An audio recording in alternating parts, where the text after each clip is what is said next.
నమస్తే అండి. శ్రీదేవి సురులకి స్వాగతం, సుస్వాగతం. ఈరోజు కూడా ఒక సామాజిక సందేశం, అది చాలా అద్భుతమైన సందేశం. ఈ వీడియో చాలా మనసు పెట్టి చేస్తున్నాను. ఇది మీ సామాజిక బాధ్యతగా భావించి ఈ వీడియో ప్రతి ఒక్కరి మీరు ఏ వీడియో షేర్ చేస్తున్నారో లేదో నాకు తెలియదు, కానీ నా కోసం ఒక 10 నిమిషాలు కేటాయించి ఈ వీడియో ప్రతి ఒక్కరికి షేర్ చేయాలి. దానివల్ల ఎంతో లాభం జరుగుతుంది అనడానికి నా వీడియో మొత్తం చూస్తే మీకు అర్థమవుతుంది. సో మనం వీడియోలోకి వెళ్ళిపోదాం. గ్రామాలు మన దేశానికి పట్టుకోమలనుకుంటాం. ఆ గ్రామాల్లో ఆలయాలు కూడా ఉంటాయి కదా. ప్రతి గ్రామానికి ఒకటో రెండో ఆలయాలు ఉంటాయి కదా. మరి ఆలయాల్లో ప్రతిరోజు భగవంతునికి సేవలు అందిస్తున్న అర్చకుల గురించి ఎప్పుడన్నా మనం మాట్లాడుకుంటాము. ఎంతోమంది మహానుభావులు చెప్తున్నారు, అర్చకులను ఆదుకోండి. తిరుమల, కాళహస్తి, పెద్ద పెద్ద క్షేత్రాల్లో వాళ్ళు ఒకటే చెప్తున్నారు, మీ గ్రామాల్లో ఉన్న ఆలయానికి వెళ్ళండి, ఆ అర్చకుల కుటుంబాన్ని ఆదుకోండి. మీరు వేసే ఆ డబ్బు ఏదైనా వాళ్ళ జీవనోపాధికి పనికొస్తుంది. మా దగ్గరికి వస్తే ఏమొస్తుంది? భగవంతుడు ఎక్కడైనా భగవంతుడే. రండి, చూడండి, వెళ్ళండి. కానీ తప్పకుండా మీ గ్రామాల్లో యథోచితంగా మీ శక్తి ఉన్నంత వరకు విరాళాలు ఇవ్వండి, ఆలయాలు అభివృద్ధి చేయండి. ఎందుకంటే స్వయంభూగా ఎక్కడెక్కడో వెలిసాడు భగవంతుడు. అంటే నా ఉనికి ఉంది అని ఆయనే చాటి చెప్పారు మనకి. మరి అది పక్కన పెట్టేసి మన వృత్తి ఏంటో, మన కడుపేంటో మనమే అనుకుంటే, ఆలయాలు మనం పరిరక్షించుకోకుంటే మీరు చూడండి, మిగతా మతస్థులు వాళ్ళకి ఎంత ప్రచారం, ఎంత యూనిటీ ఉంటుందో. మరి ఆ యూనిటీ మన హిందూ సనాతన ధర్మానికి కూడా ఉండాలి కదా. ఇప్పుడు నిజంగా చెప్పాలంటే పట్టణాల్లో కానీ ఎక్కడ కానీ ప్రసిద్ధ పుణ్యక్షేత్రాల్లో చాలా అర్చకులు ఉంటారు. చాలామంది షిఫ్ట్ సిస్టమ్ ఉంటుంది. వాళ్ళు వెళ్ళిపోతారు. వాళ్ళకి వచ్చే డబ్బు కానివ్వండి, ఏది కానివ్వండి, శాలరీస్ కానివ్వండి, హై స్థాయిలో ఉంటాయి వాళ్ళకి. మరి గ్రామాల్లో ఒక కుటుంబము ఆలయానికి వెళ్ళి సేవ చేస్తుంది అని అంటే ఆ అర్చకుడి కుటుంబం బాగుండాలని చెప్పేసి ఎవరైనా అనుకోవాలి కదా. ప్రభుత్వం అనుకోవాలి, గ్రామ ప్రజలు అనుకోవాలి. ఎండోమెంట్ అయిన ఆలయాలకు కూడా ధూపదీప నైవేద్యాల శాలరీస్ కూడా సరిగ్గా రావట్లేదు. అలాంటప్పుడు ఆ అర్చకుల మనోవేదన ఎంత హృదయ విదారకంగా ఉంటుందంటే, కనీసం కన్న బిడ్డలకు కూడా వాళ్ళ బాధలు చెప్పుకోలేక, ఒకటి చెప్తే ఒకటి చెప్పలేం. ఎంతో మన జీవన గమనం అనేది సాగాలి కదా. ఎన్నో బాధ్యతలు ఉంటాయి.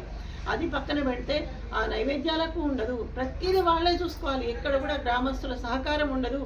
భగవంతుడా అంటారు. భగవంతునికి సేవ చేసే అర్చకుడు ఎట్లా ఉంటే ఏంటి? గాలికి దీపం పెట్టేస్తారు, ఆయనే చూసుకుంటాడు. మిమ్మల్ని దేవుడే చూసుకుంటాడు. దేవుడు ఎలా చూసుకుంటాడు? మీ రూపంలో చూసుకోవాలి దేవుడు, అవునా కాదా? మరి అది పక్కన పెట్టేసి అర్చకుల మీద ఎంతో ఒక రకమైన నిర్లక్ష్య భావన.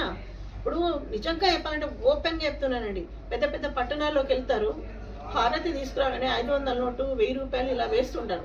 అంటే మనం షాప్ చూపించుకోవడానికి కాదు కదా, అక్కడ సాక్షాత్తు భగవంతుడు చూస్తుంటాడు కదా. చూస్తున్నప్పుడు అరే ఇదేంటి అని అనుకున్నాడు. అది కాదు, వాళ్ళే చెప్తున్నారు అర్చకులు పెద్ద పెద్ద ఆలయాల్లో.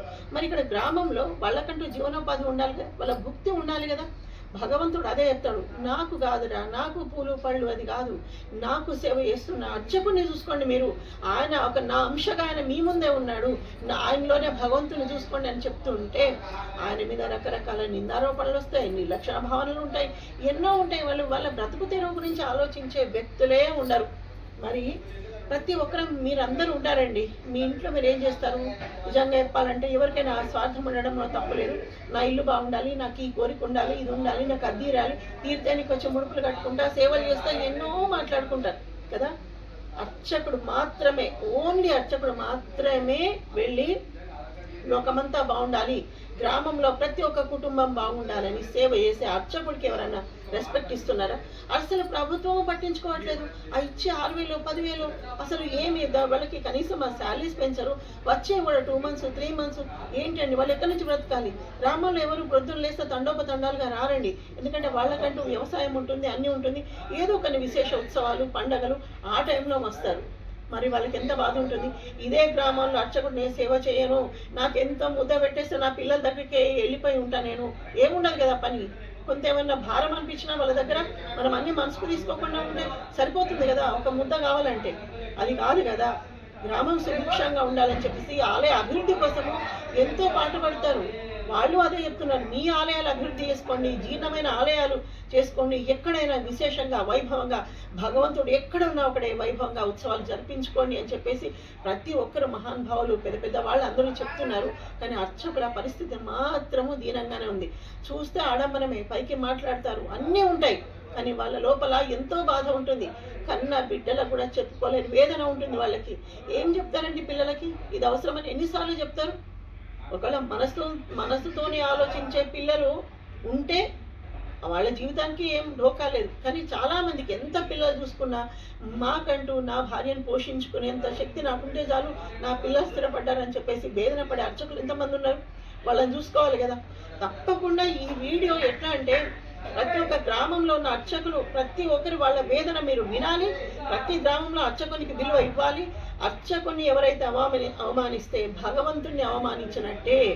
ఇది బాగా గుర్తుపెట్టుకోండి.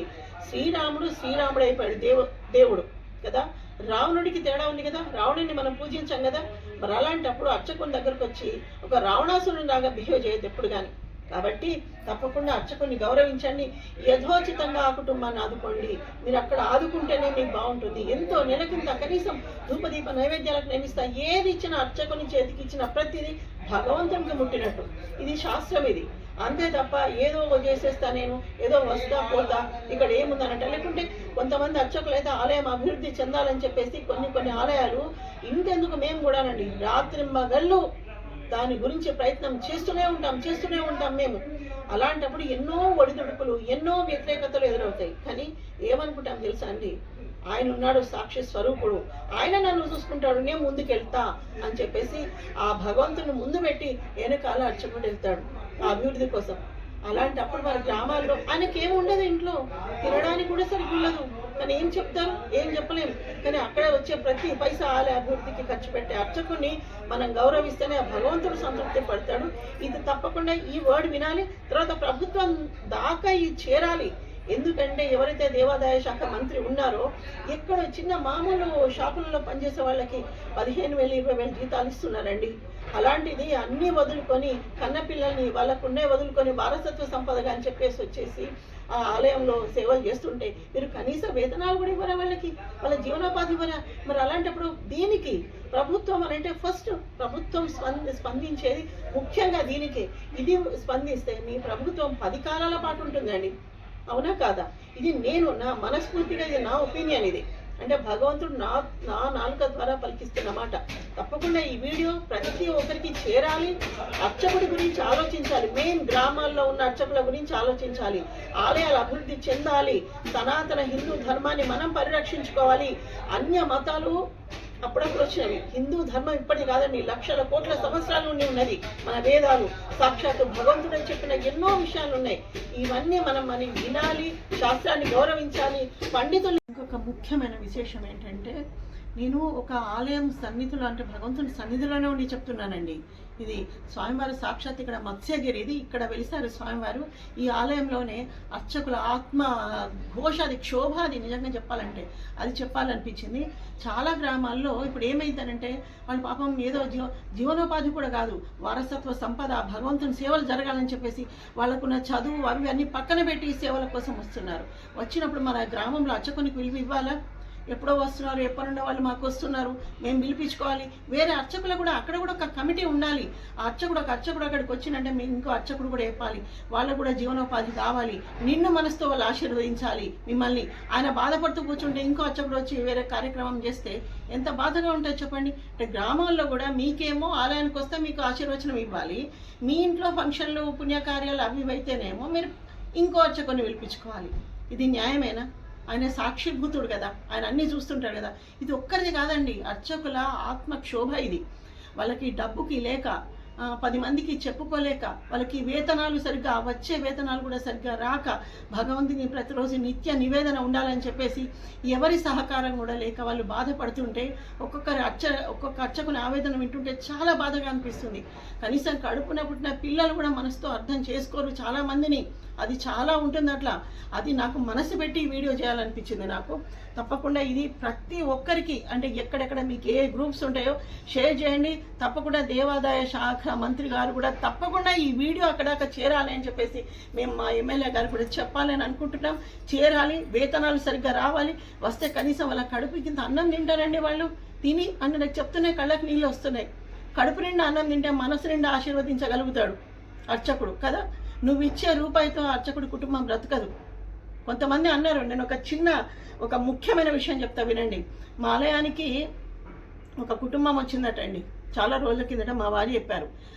ఆవిడ అందంట, ఏమని అంటే, ఇవాళ రేపు అర్చకుల కుటుంబాలు బాగా, అర్చకుల భార్యలు అయితే ఒంటి నిండా నగలేసుకొని తిరుగుతున్నారని చెప్పేసి, చాలా వస్తున్నాయి, దేవుడికి చాలా వస్తాయి, అన్నీ మీకే కదా అని మాట్లాడిన తర్వాత, ఎక్కడ ఇదంతా మీరు ఎక్కడ చూస్తున్నంటే, పెద్ద పెద్ద క్షేత్రాలు చూస్తలేమా అర్చకుల భార్యలు ఇవన్నీ వాళ్ళంటే, కావచ్చు అక్కడ విపరీతంగా వస్తుంది కాబట్టి అర్చకులకు వచ్చే చెందాల్సింది కంపల్సరీ అర్చకులకే చెందుతుంది. దేవుడికి ఏది వచ్చినా అర్చకుడికే, అది భగవంతునికి ద్వారా అర్చకుడికి చెందాల్సింది.